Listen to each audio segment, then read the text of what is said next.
Bonjour Frédéric Pechnard. Bonjour. Vous êtes vice-président de la région Île-de-France, aux côtés de Valérie Pécresse. Vous êtes candidat tête de liste à Paris pour les régionales. Et vous êtes ancien directeur général de la police nationale. Et vrai regard sur la sécurité. D'abord, un mot. Anne Hidalgo va taxer les 2 roues motorisées pour le stationnement à Paris dès 2022, annonce-t-elle. C'est une promesse de campagne. Elle a raison? Non, elle n'a pas raison. On voit bien que sous des dehors d'écologie, elle cherche uniquement à restaurer les finances très dégradées par sa faute et par son fait de la ville de Paris. Donc tout va augmenter, le forfait post-stationnement pour les véhicules, pour l'instant pour les voitures va augmenter, mais également dans les zones Paris-Centre et dans les zones extérieures, le stationnement va augmenter et maintenant la nouvelle idée c'est de faire payer les 2 roues motorisées. On voit bien que... Pourquoi ce n'est pas une mesure de justice finalement? Ce n'est pas une bonne mesure parce que tout a été fait pour empêcher en fait les Parisiens de se déplacer en voiture. Voilà. Et comment les Parisiens ont fait pour réagir à ça? Un certain nombre ont pris des scooters. Ont pris des vélos, d'autres se sont reportés sur les transports en commun, et un certain nombre, dont je suis, ont pris des scooters. Des scooters, alors après qu'il y ait des scooters qui soient polluants, qu'il y en ait d'autres qui fassent du bruit, c'est autre chose, on a pris des scooters. Mais donc c'est quoi? C'est maintenant priorité au vélo, on oublie tout le reste? Et c'est ça, exactement. Et alors là, qu'est-ce qu'il se passe? Eh bien finalement, tous ceux qui ont fait l'effort de prendre un scooter, parce que quand vous prenez un scooter, vous ne prenez pas de place, vous ne prenez pas de place de stationnement, peu de place, vous pouvez mettre 5 ou 6 scooters en épi à la place d'un véhicule, vous restez beaucoup moins longtemps, puisque comme c'est fluide dans le scooter, vous mettez peu de temps pour bouger, donc cet effort a été fait, et maintenant finalement, on va nous faire payer cet effort en nous faisant payer le stationnement à nouveau. On voit bien que, d'ailleurs, c'est déjà fait, puisqu'il y a des tas de rues à Paris qui sont suffisamment étroites.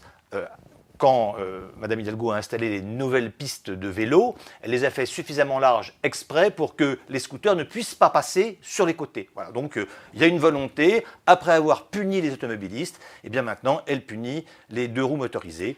Et je sais qu'il y a des manifestations. Une mesure punitive pour vous? Oui, uniquement absolument. Punitive. Ah, pas uniquement punitive, elle est également importante financièrement, parce que ça va rapporter beaucoup d'argent à la ville. On va parler de sécurité en Île-de-France, mais d'abord un mot de foot et du match d'hier avec cette ULM d'un militant de Greenpeace qui a failli provoquer une catastrophe à Munich. C'est un défi, la sécurité, pour l'Euro 2021. Oui, bien sûr. Et ça pose des problèmes, enfin des vraies questions. Ça pose des vraies questions et on doit, nous Français, bien regarder comment les choses se passent, puisqu'on a en 2023 la Coupe du Monde de rugby qu'on organisera chez nous en France. Et puis bien sûr, surtout les Jeux Olympiques. D'ailleurs, dans la perspective des Jeux Olympiques, au niveau de la région, sur la sécurité, on a déjà beaucoup travaillé. C'est une faille de la sécurité à Munich, ce qui s'est passé hier soir? Quand il se passe quelque chose comme ça, c'est toujours une faille de la sécurité. Après, la sécurité 100%, c'est quelque chose qui n'existe pas. Et ce qui est très difficile avec Greenpeace, qui a toujours eu des actions spectaculaires et revendicatives, c'est que ce ne sont pas des terroristes, mais ils emploient des méthodes qui pourraient être utilisées par des terroristes, mais on ne peut pas non plus les contrer comme on contrerait des terroristes. Imaginons qu'il y ait des gens qui rentrent en armes ou qui soient sur, là en l'occurrence c'était un parachute ou un ULM, et que ce soit des terroristes qui soient là avec des fusils et qui tirent à partir de l'ULM, immédiatement il pourrait y avoir une riposte des forces de sécurité. Avec Greenpeace, naturellement, il n'en est pas question. C'est fait qu'ils sont toujours dans un jeu qui fait qu'ils sont toujours assez gagnants, en tout cas en termes d'image. Mais bien sûr, il y a un risque. D'ailleurs, il y a eu 2 blessés légers, tant mieux, mais il y a toujours un risque dans ce genre d'action. Mais ça doit nous faire réfléchir pour nous, pour l'avenir. La sécurité, le thème s'impose dans cette campagne régionale. En Île-de-France, vous promettez toujours plus de la vidéoprotection, de la sécurité en plus pour les commissariats, les lycées, les transports, la reconnaissance faciale, en tout cas son expérimentation, un budget que vous avez déjà multiplié par 5 et que vous continuez d'augmenter. C'est un puissant fond.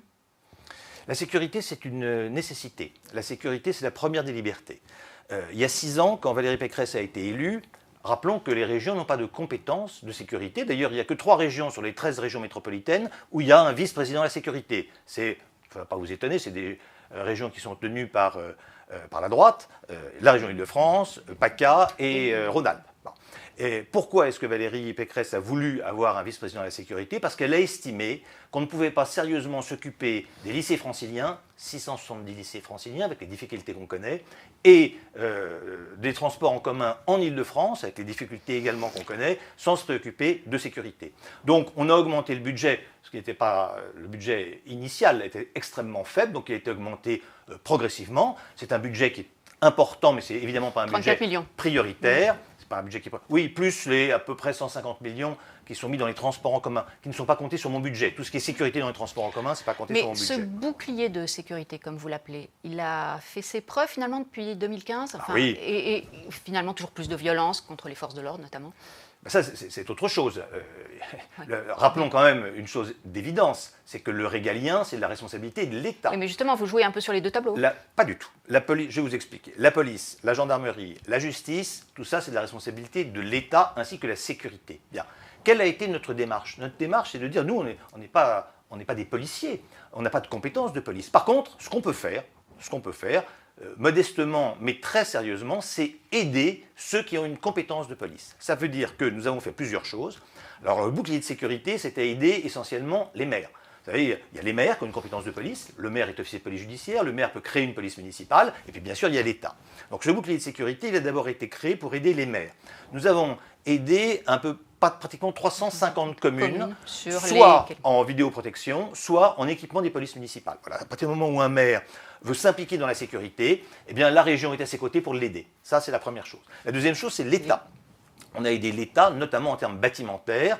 Alors, rénovation de commissariat, équipement de sécurité. Voilà, l'extrême droite comme l'extrême gauche. On ne va pas détailler tout le dispositif, mais il y a derrière quand même le risque de courir après le Rassemblement national.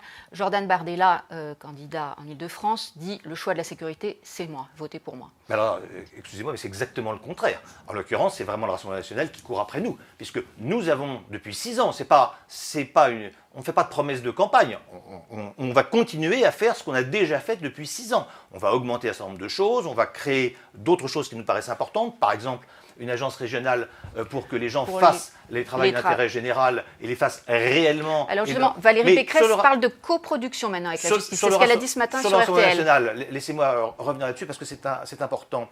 Pendant 6 ans, le Rassemblement national nous a dit, M. Bardella en tête, puisque M. Bardella est conseiller régional sortant, que la sécurité n'était pas une compétence de la région et qu'il ne fallait pas s'en occuper. Et donc il ne votait pas. Et aujourd'hui, avec une volte-face d'un cynisme total, il vous explique que la sécurité, d'ailleurs, il n'y a pas autre chose dans son programme que la sécurité. On ne sait d'ailleurs pas ce qu'il veut faire. Rappelons quand même qu'ils n'ont pas voté le bouclier de sécurité. Voilà. Ils n'ont jamais voté le budget sécurité, ils ont voté contre ou ils se sont abstenus. Voilà. Donc voilà la réalité du Rassemblement national aujourd'hui en Ile-de-France, c'est ils sont contre que la région fasse de la sécurité et ils ne nous ont jamais aidés, ils ne nous ont jamais voté une seule des dispositions que j'ai proposées pendant 6 ans. Valérie Pécresse, à propos de la justice, parle de coproduction ce matin sur RTL, c'est son terme. Là aussi, il y a un peu un risque de vouloir s'immiscer sur tout et sur le régalien. Alors, ce n'est pas qu'on veut s'immiscer ni dans les décisions, ni dans quoi que ce soit. Il est question... il y a un problème en France qui est évident, qui est un problème d'autorité de l'État. Et cette autorité de l'État, dans le domaine de la sécurité, il est clairement marqué par la difficulté de l'exécution des peines. Moi, toute ma vie de policier, j'ai entendu dire les policiers arrêtent, les magistrats relâchent. Ce n'est pas vrai, je tiens à le dire. Le problème, c'est l'exécution des peines. Exactement, et le fait les policiers arrêtent, les magistrats condamnent, et derrière, ce sont les peines qui se délitent. Et c'est cette absence de sanctions systématiques et rapides qui crée ce sentiment d'impunité. C'est pour ça que... Est-ce qu'une agence régionale de travaux d'intérêt général suffit? Alors, ça fait partie de nos propositions, là. Ça c'est la première chose. Sur les travaux d'intérêt généraux, qui est une bonne peine, notamment pour des jeunes ou des primo-délinquants, on s'aperçoit qu'il y a 20% des gens condamnés qui ne les font jamais.